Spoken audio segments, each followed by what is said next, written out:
Si maintenant j'ai des items quelconques, ben, je peux aussi évaluer un indice de difficulté. Alors ici, ce sont les items quelconques similaires.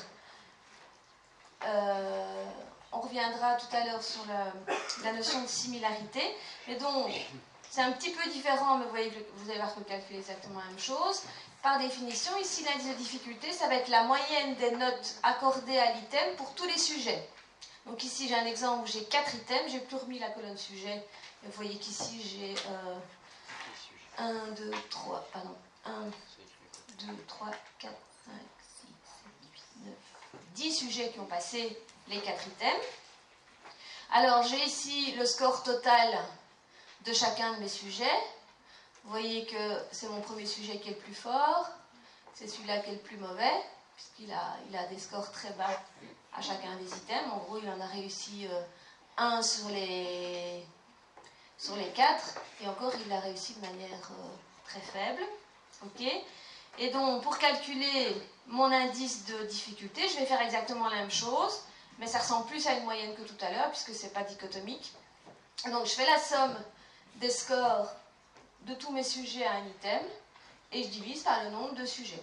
Donc, j'ai la moyenne des scores obtenus à cet item-là pour tous les sujets. Ça, c'est mon indice de difficulté.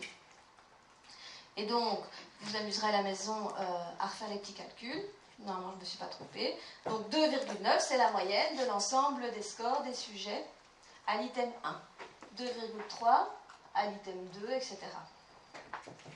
Et donc, vous voyez que finalement, l'item 2, c'est celui qui a le plus petit indice. L'item 3, c'est celui qui a le plus grand indice. Donc, finalement, l'item 2 correspond à la question la plus difficile, et l'item 3 à la question, à la tâche, à l'épreuve la plus facile dans le cadre de ce test-là. Donc si j'ai des items dichotomiques, je fais la somme des 0 des 1 divisé par le nombre de sujets pour chaque item. Ici c'est la même chose, à part que le sommet des 0 des 1, je vais sommer des scores et je divise par n aussi. Alors, item quelconque similaire, ça veut dire quoi? Ça veut dire que si vous voulez, mes items ont été évalués sur la même échelle.